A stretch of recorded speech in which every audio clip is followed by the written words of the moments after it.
पाकिस्तान ने पहली दफा 75 इयर्स के बाद पहली नेशनल सिक्योरिटी पॉलिसी दी है इंडिया के साथ, जो है वो दुश्मनी खत्म कर दी जाए और अमन के साथ रहा जाए। इसकी तो मैं धज्जियां उड़ा सकता हूँ लाइन बाय लाइन। मैंने पढ़नी पड़ गई बिकॉज आपने कहा था कि डिस्कस करना है। I was shocked. कहते हैं जी buy in from all stakeholders. अरे भाई वो कॉन्स्टिट्यूशनल स्टेक होल्डर्स कहाँ गए? जो अवाम है, जो लेबर है, जो खवातीन है, वो स्टेक होल्डर्स कहाँ गए? आप ये सिंगल नेशनल करिकुलम और इस किस्म की चीजें करके आपका ख्याल आप नेशनल यूनिटी बना रहे हैं? जितनी यहाँ स्प्लिटिज्म है इस मुल्क के अंदर कहीं नहीं है। अब क्या कर रहे हैं आप?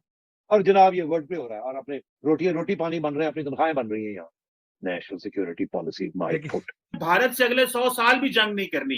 कि शाह महमूद कुरैशी साहब यूरोप गए हुए थे, स्पेन और रोमानिया में, वहां पे उन्होंने कश्मीर का जिक्र मेन स्ट्रीम किया ही नहीं, इंडिया का नाम नहीं लिया। पाकिस्तान भारत के साथ अच्छे जो हमसाये जैसे ताल्लुकात चाहता है, लेकिन अगेन उसके लिए पाकिस्तान ने इस बात का भी इजहार किया है कि इसके लिए जरूरी है कि दोनों मुमालिक मुज़ाकरात के जरिए जो मसला कश्मीर है उसका हल तलाश करें। 14 जनवरी को पाकिस्तान के प्रधानमंत्री इमरान खान ने अपने देश की पहली नेशनल सिक्योरिटी पॉलिसी पेश की। इस पॉलिसी में भारत के साथ अगले 100 वर्षों तक शांति बनाए रखने की बात कही गई है। बीते 75 सालों में पाकिस्तान ने एक तय अप्रोच का पालन किया है। इसने अपने समाज में कट्टरता को बढ़ावा दिया। यही कट्टरता उसकी जड़ों को खा रही है। वहां जिहादियों का बोलबाला है। क्या महज इमरान खान के दिमाग में अचानक आई सोच से वहां 180 डिग्री के परिवर्तन की कल्पना की जा सकती है?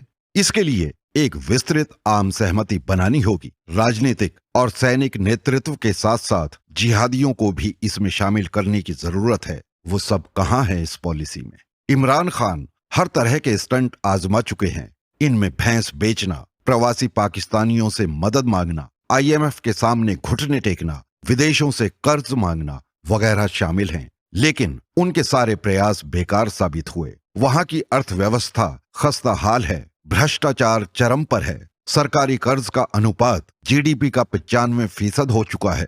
वास्तव में नेशनल सिक्योरिटी पॉलिसी एक निश्चित मकसद से लाई गई है ताकि अंतर्राष्ट्रीय मुद्रा कोष यानी IMF की मदद हासिल की जा सके। उन्हें $6 बिलियन के लोन की जरूरत है। ये महज IMF को दिखाने की कोशिश है कि पाकिस्तान सकारात्मक कदम उठा रहा है। पाकिस्तान की रगों में 75 वर्षों का जहर घुला हुआ है। ये एक ऐसा मुस्लिम राष्ट्र है जो आतंकवाद को बढ़ावा दे रहा है।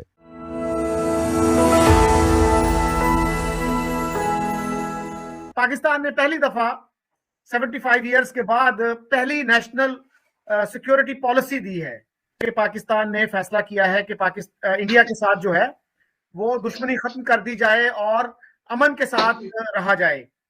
तो क्या ये इंप्रेशन अभी दुरुस्त है या उसमें आप कुछ तब्दीली की जरूरत महसूस करते हैं? पाकिस्तान भारत के साथ अच्छे जो हमसाये जैसे ताल्लुकात चाहता है, लेकिन अगेन उसके लिए पाकिस्तान ने इस बात का भी इजहार किया है कि इसके लिए जरूरी है कि दोनों मुमालिक मुज़ाकरात के जरिए जो मसला कश्मीर है उसका हल तलाश करें। तो जो पाकिस्तानी हुकाम थे उनसे मैंने यही पूछा कि क्या ये मुमकिन है कि मसला कश्मीर हल किए बगैर हम भारत के साथ तिजारत और जो दूसरे मामलात हैं उनको मामूल पे ले आएं। तो उन्होंने इस इम्कान को रद्द नहीं किया। उन्होंने कहा कि माजी में अगर आप देखें कि जब दोनों मुमालिक के दरमियान मुज़ाकरात हुए, उनके दरमियान को पेशरफ्त हुई, तो हमने देखा कि दोनों मुल्कों के दरमियान तिजारत भी हुई और बाकी मामलात भी आगे बढ़े। तो अगर मुस्तकबिल में इस तरह की पॉसिबिलिटी होती है कि जब भारत के साथ हमारे मुज़ाकरात होते हैं उसमें कुछ पेशरफ्त होती है, तो फिर ये मुमकिन है कि हम भारत के साथ जो तिजारती ताल्लुकात हैं उसको भी मामूल पे ले आएं। लेकिन साथ ही उन्होंने ये जरूर कहा कि ये मामला इतना सादा नहीं है, इसमें काफी पेचीदगियां हैं। अभी आप देखिए, गुज़िश्ता चंद हफ्तों में हमारे नेशनल सिक्योरिटी एडवाइजर मोहित यूसुफ साहब को इंडिया ने इन्वाइट किया और उन्होंने बहुत रूडली वो इन्विटेशन रिजेक्ट कर दी। उसके बाद फिर सेनेट के चेयरमैन सादिक संजरानी साहब को इंडिया की जो लोकसभा है उसके स्पीकर ने इन्वाइट किया। तो वो एक सेंटेनरी मना रहे थे मेरे ख्याल में उनके जो है वो पब्लिक अकाउंट्स कमेटी की। तो उन्होंने भी कहा कि जब तक कश्मीर का मसला डिस्कस नहीं होगा मैं नहीं आऊंगा। तो ये एक विंडो ऑफ अपॉर्चुनिटी हो सकती थी, 2 थी बल्कि, तो वो तो हमने रिजेक्ट कर दी। और फिर जैसे प्राइम मिनिस्टर ने खुद ट्रेड की इजाजत दी बतौर कॉमर्स मिनिस्टर, लेकिन बतौर प्राइम मिनिस्टर उसको रिजेक्ट कर दिया। तो ये जो सिग्नल्स हैं ये तो नहीं कोई इस तरह का कोई बंदे को यानी यकीन दिलाते कि भाई हमने वाकई अपनी थिंकिंग चेंज कर ली है और जियो स्ट्रेटेजिक से हम जियो इकोनॉमिक्स पे चले गए हैं। जो ये नेशनल सिक्योरिटी पॉलिसी बनाई गई है, एक बात उसमें जरूर की गई है कि जो एक तो पाकिस्तान के मौजूदा जो जमीनी हकायक हैं, वो इंटरनल पॉलिसी हो, वो मैशत के हवाले से हो, वो फॉरेन पॉलिसी के हवाले से हो, उससे कते नजर ये जो पॉलिसी है ये मुस्तकबिल जो फ्यूचर डायरेक्शन है उसका तयन करती है। क्योंकि ये बात भी अपनी जगह पे है कि बावजूद इसके कि पाकिस्तान की एक इंटेंशन है कि भारत के साथ ताल्लुकात को बेहतर किया जाए, लेकिन साथ ही ये भी सेंस है या पाकिस्तान की जो असेसमेंट है कि जो इस वक्त मौजूदा हुकूमत है भारत के अंदर, जो मोदी गवर्नमेंट है, उनके होते हुए उनको इस तरह की जो एक रप्रोशमा आप कह लें, एक आइस ब्रेक होने की बात कर लें, वो इम्कान उनको नजर नहीं आता। इसकी तो मैं धज्जियां उड़ा सकता हूँ लाइन बाय लाइन। मैंने पढ़ गई बिकॉज आपने कहा था कि डिस्कस करना है। I was shocked. कहते हैं जी buy in from all stakeholders. अरे भाई वो कॉन्स्टिट्यूशनल स्टेक होल्डर्स कहां गए? जो प्रोविंसेस हैं, जो अवाम है, जो लेबर है, जो खवातीन है, वो स्टेक होल्डर्स कहां गए? आप ये सिंगल नेशनल करिकुलम और इस किस्म की चीजें करके आपका ख्याल आप नेशनल यूनिटी बना रहे हैं? जितनी यहाँ स्प्लिटिज्म है इस मुल्क के अंदर कहीं नहीं है। अब क्या कर रहे हैं आप? और जनाब ये वर्ड प्ले हो रहा है और अपने रोटी पानी बन रहे हैं, अपनी तनख्वाहें बन रही है यहाँ। National security policy my foot. Tarar साहब ये बताएं, ये जो नेशनल सिक्योरिटी पॉलिसी है जो मोईद यूसुफ साहब लेके आए हैं, वो कहते हैं पहले रवायती सिक्योरिटी यानी कि इंडिया और बाकी ममालिक हमारे लिए बड़े इंपॉर्टेंट होते थे, अफगानिस्तान ये वो तो सारी जगह ठीक है, लेकिन अब गैर रवायती सिक्योरिटी, नॉन ट्रेडिशनल सिक्योरिटी यानी कि इकोनॉमी पे बात करना है, पॉपुलेशन बढ़ रही है, इक्तिसादियात को ठीक करना है, इन चीजों पे वो कह रहे फोकस करना है। और वो कह रहे हैं भारत से अगले 100 साल भी जंग नहीं करनी। नेशनल सिक्योरिटी काउंसिल और हमारे फॉरेन मिनिस्टर का दौरा और ये सब कुछ, ये एक मजाक लग रहा है, बिल्कुल ब्लंडर।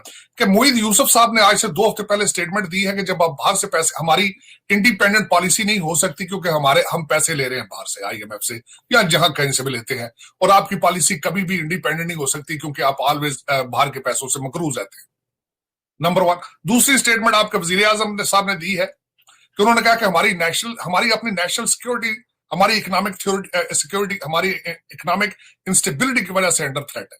जब ये 2 चीजें आपने बयान कर दी हैं, उसके बाद आपकी नेशनल सिक्योरिटी काउंसिल का तो को नहीं बनता। आप इंडिपेंडेंट ही नहीं है, आप आजाद ही नहीं है किसी चीज में। जब आपका स्टेट बैंक चलाने वाला गवर्नर जो है IMF का अपॉइंटी हो, आपका फॉरेन मिनिस्टर IMF का अपॉइंटी हो, एक्स उनका एम्प्लॉई हो, तो आपकी कौन सी पॉलिसी, किस पॉलिसी की बात करेंगे आप? और आपके मुल्क के अंदर आपके हालात इतने खराब हैं, महंगाई और आपकी इकोनॉमी, आप प्रैक्टिकली बैंकरप्ट हो चुके हैं और आप एनिवर्सरियों पे जा रहे हैं वहां पे। और दूसरा जाके आप वहां लोगों को कह रहे हैं हमारे साथ ट्रेड करें। किस चीज का ट्रेड करें आपके साथ? आप क्या एक्सपोर्ट कर सकते हैं? आप क्या इंपोर्ट करने की सलाहियत रखते हैं? आपने जिस तरीके से टैक्सेस बढ़ा दिए, आप कोई चीज यहां पे असेंबल करने और इंपोर्ट और एक्सपोर्ट करने की सलाहियत रखते हैं आप? तो ये एक मजाक है जिसको मेरा मतलब बार बार किया जा रहा है।